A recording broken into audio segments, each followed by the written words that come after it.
প্রেম প্রত্যাখ্যান করায় কিশোরীকে কুপিয়ে হত্যা। শুভ দুপুর সকলকে স্বাগত আজকের ভোরের আলো নিউজের দুপুরের খবরে।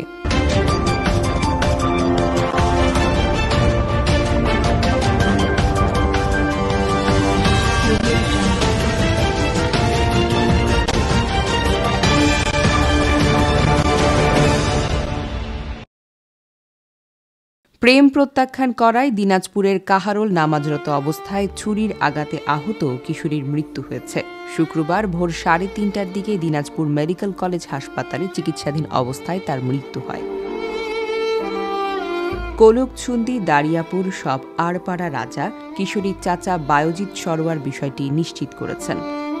কাহারোল থানার ভারপ্রাপ্ত কর্মকর্তা রুহুল আমিন জানান, গত বুধবার রাত 8টার দিকে নিজ বাড়িতে নামাজ পড়ছিল কাহারোল উপজেলার দীপনগর গ্রামের জুয়েল রানার 15 বছর বয়সী মেয়ে। এ সময় তার বাড়ির প্রাচীর টপকে বাড়িতে প্রবেশ করে আরিফ হোসেন। সে প্রবেশ করে নামাজরত অবস্থায় কিশোরীর কোমরে আঘাত করে এবং ধারালো অস্ত্র দিয়ে শরীরের বিভিন্ন স্থানে আঘাত করে। এই সময় কিশোরী চিৎকার চেঁচামেচি করলে আরিফ পালিয়ে যায়।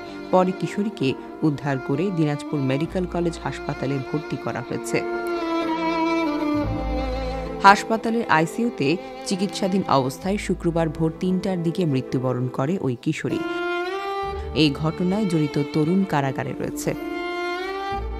নিহতের পরিবারের পক্ষ থেকে কিশোরীকে ছুরি আঘাতের ঘটনায় একটি মামলা দায়ের করা হয়েছে। সে মামলার বখাটে তরুণ কাহারোল উপজেলার ভাদগা গ্রামের আবুল কালামের ছেলে আরিফ হোসেন।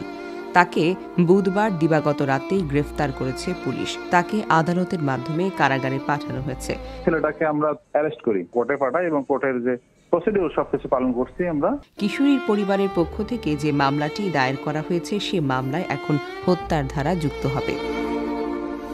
নিহতের চাচা বায়োজিৎ সরোয়ার এই ঘটনায় জড়িত ওই বখাটে দৃষ্টান্তমূলক শাস্তির দাবি করেছেন। তিনি বলেন, দীর্ঘদিন ধরেই এই বখাটে তরুণ আমার ভাতিজিকে প্রেম নিবেদনের মাধ্যমে উত্ত্যক্ত করত।